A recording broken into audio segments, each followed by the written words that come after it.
হামিম। পরাক্রমশালী প্রজ্ঞাময় আল্লাহ তাআলার কাছ থেকেই এই কিতাবের অবতরণ।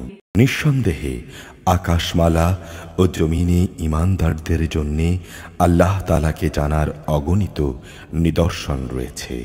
নিদর্শন রয়েছে স্বয়ং তোমাদের সৃষ্টির মাঝে এবং জমিনে বিচরণশীল জীবজন্তুর মাঝেও, যাদের তিনি সর্বত্র ছড়িয়ে রেখেছেন। নিদর্শন রয়েছে বিশ্বাসী সম্প্রদায়ের জন্য। নিদর্শন রয়েছে রাতে দিনের পরিবর্তনের মাঝে, যে রেজেক আল্লাহ তাআলা আসমান থেকে পাঠান, যা দিয়ে তিনি জমিনকে তার মৃত্যুর পর পুনরায় জীবিত করে তোলেন, তার মাঝেও। এ বায়ুর পরিবর্তনেও তার কুদরতের নিদর্শন ছড়িয়ে রয়েছে তাদের জন্যে যারা চিন্তা গবেষণা করে। এ হচ্ছে আল্লাহ তাআলার আয়াতসমূহ, যা আমি যথাযথভাবে তোমার কাছে পড়ে শোনাচ্ছি। অতঃপর তুমি কি বলতে পারো আল্লাহ তাআলা ও তাঁর এ নিদর্শনের পর আর কোন কথার উপর তারা ঈমান আনবে? দুর্ভোগ প্রতিটি মিথ্যাবাদী পাপাচারীর জন্যে। আল্লাহ তাআলার আয়াত যখন তার উপর তেলাওয়াত করা হয়, তখন সে তা শোনে, কিন্তু একটু পরেই সে অহংকারী হয়ে এমনভাবে জেদ ধরে যেন সে তা শুনতেই পায়নি। সুতরাং তুমি তাকে এক কঠিন আযাবের সুসংবাদ দাও। যখন সে আমার আয়াতসমূহের কোনো বিষয় সম্পর্কে জানতে পারে, তখন সে একে পরিহাসের বিষয় হিসেবে গ্রহণ করে। এমন ধরনের লোকদের জন্যে অপমানজনক আযাব রয়েছে। তাদের পেছনে রয়েছে জাহান্নাম এবং সেসব জিনিস যা তারা দুনিয়া থেকে অর্জন করে এনেছে, তা তাদের কোনো কাজেই এলো না, না সেসব মাবুদ তাদের কোনো কাজে এলো, যাদের তারা আল্লাহ তাআলাকে বাদ দিয়ে নিজেদের অভিভাবক বানিয়ে রেখেছিল। তাদের সবার জন্য রয়েছে জাহান্নামের কঠোর শাস্তি। এ কোরআন হচ্ছে সম্পূর্ণত হেদায়েত, তা সত্ত্বেও যারা তাদের মালিকের আয়াতসমূহকে অস্বীকার করে, তাদের জন্যে অতিশয় নিকৃষ্ট ও কঠোরতর আযাব রয়েছে। আল্লাহ তাআলাই সে মহান সত্তা, যিনি সমুদ্রকে তোমাদের অধীন করে রেখেছেন, যাতে করে তোমরা তারই আদেশক্রমে নৌযানসমূহে আরোহণ করে তাতে চলতে পারো এবং এর দ্বারা তোমরা তার অনুগ্রহ সন্ধান করতে পারো। আশা করা যায় তোমরা এজন্যে তার শুকর আদায় করবে। একইভাবে তার অনুগ্রহ থেকে তিনি আকাশমণ্ডলী ও পৃথিবীর সব কিছু তোমাদের অধীন করে দিয়েছেন। অবশ্যই এর মধ্যে চিন্তাশীল সম্প্রদায়ের জন্যে অনেক নিদর্শন রয়েছে।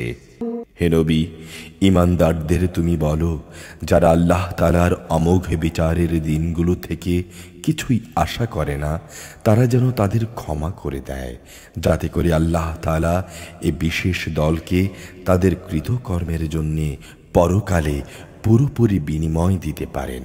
তোমাদের মাঝে কেউ যদি কোনো নেক কাজ করে, তা সে করে তার নিজের ভালোর জন্যেই। আবার কেউ যদি কোনো মন্দ কাজ করে, তার প্রতিফল কিন্তু তার উপরেই পড়বে। অতঃপর তোমাদের সবাইকে তোমাদের মালিকের কাছেই ফিরে যেতে হবে। আমি বনী ইসরাইলদের কিতাব, রাষ্ট্র ক্ষমতা ও নবুয়াত দান করেছিলাম। আমি তাদের উৎকৃষ্ট রেজেক দিয়েছিলাম। এসব কিছুর মাধ্যমে আমি তাদের সৃষ্টিকুলের উপর শ্রেষ্ঠত্ব দান করেছিলাম।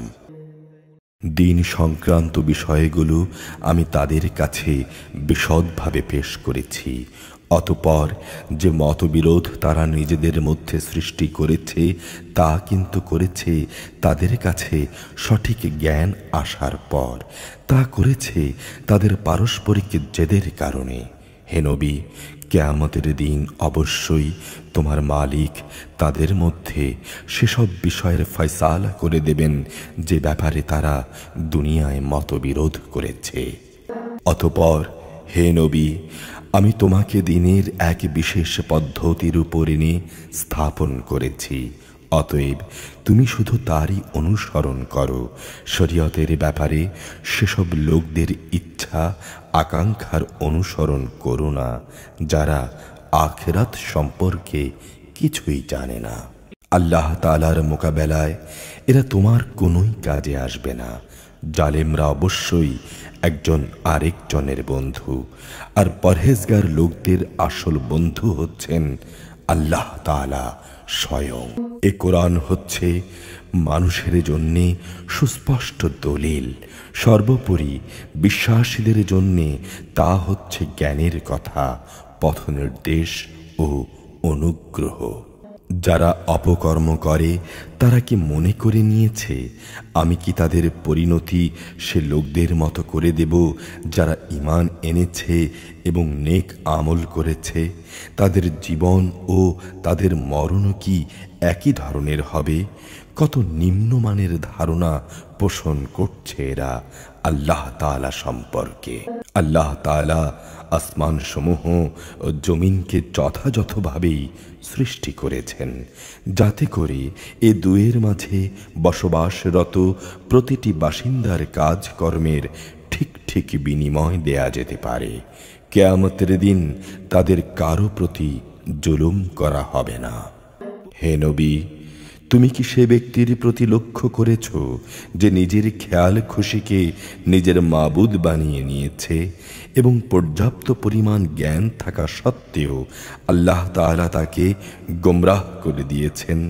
তার কান ও তার অন্তরে তিনি মোহর মেরে দিয়েছেন, তার চোখে তিনি পর্দা এঁটে দিয়েছেন। এমন ব্যক্তিকে আল্লাহ তাআলার পর কে পথনির্দেশ দিবে? তারপরও কি তোমরা কোনো উপদেশ গ্রহণ করবে না? এ মূর্খ লোকেরা এও বলে এ দুনিয়া ছাড়া আমাদের আর কোনো জীবনই নেই, আমরা এখানেই মরি বাঁচি, কালের আবর্তন ছাড়া অন্য কিছু আমাদের ধ্বংসও করে না। মূলত এদের এই ব্যাপারে কোনোই জ্ঞান নেই, এরা শুধু আন্দাজ অনুমানের ভিত্তিতেই কথা বলে। যখন এদের কাছে আমার কিতাবের সুস্পষ্ট আয়াতগুলো পড়া হয় তখন এদের কাছে এছাড়া আর কোনো যুক্তি থাকে না যে তারা বলে, তোমরা যদি মৃত্যু পরবর্তী জীবনের দাবিতে সত্যবাদী হও তাহলে আমাদের বাপ দাদাদের কবর থেকে নিয়ে এসো। হে নবী, তুমি এদের বলো, আল্লাহ তাআলাই তোমাদের জীবন দান করেন, তিনি তোমাদের মৃত্যু দেন, তিনিই আবার কিয়ামতের দিন তোমাদের পুনরায় একত্রিত করবেন। এ ব্যাপারে কোনোই সন্দেহ নেই, কিন্তু অধিকাংশ মানুষই এটা জানে না। আকাশমণ্ডলী ও জমিনের যাবতীয় সার্বভৌমত্ব আল্লাহ তাআলার জন্যে।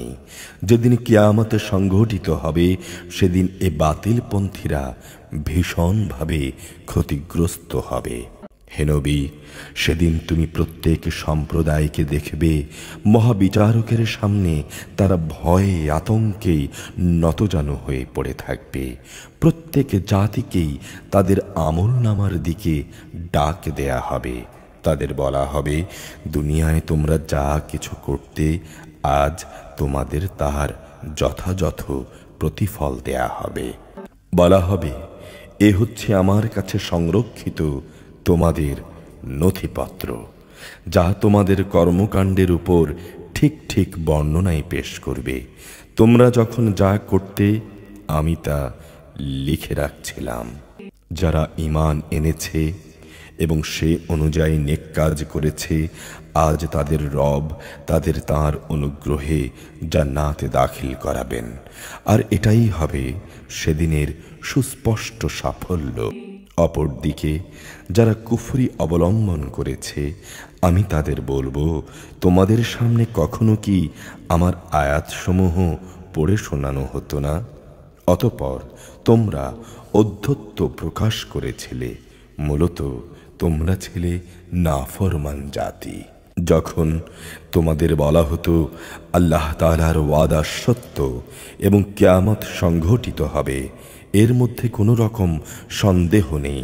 তখন তোমরা অহংকার করে বলতে, আমরা জানি না কিয়ামত আবার কি, আমরা এ ব্যাপারে আন্দাজ অনুমান ছাড়া আর কিছুই করতে পারি না, আমরা তাতে বিশ্বাসীও নই। সেদিন তাদের মন্দ কাজগুলো তাদের কাছে স্পষ্ট হয়ে পড়বে এবং সে বিষয়টি তাদের পরিবেষ্টন করে নেবে, যে ব্যাপারে তারা হাসি ঠাট্টা করে বেড়াত।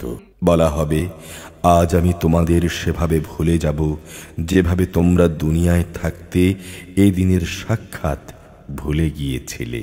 আজ তোমাদের ঠিকানা হবে জাহান্নামের আগুন, এখানে তোমরা কোনোই সাহায্যকারী পাবে না।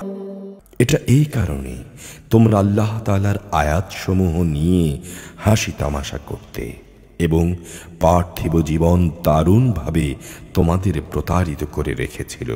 সুতরাং আজ তাদের সেখান থেকে বের করা হবে না, না আল্লাহ তাআলার দরবারে তাদের কোনো রকম অজুহাত পেশ করার সুযোগ দেয়া হবে।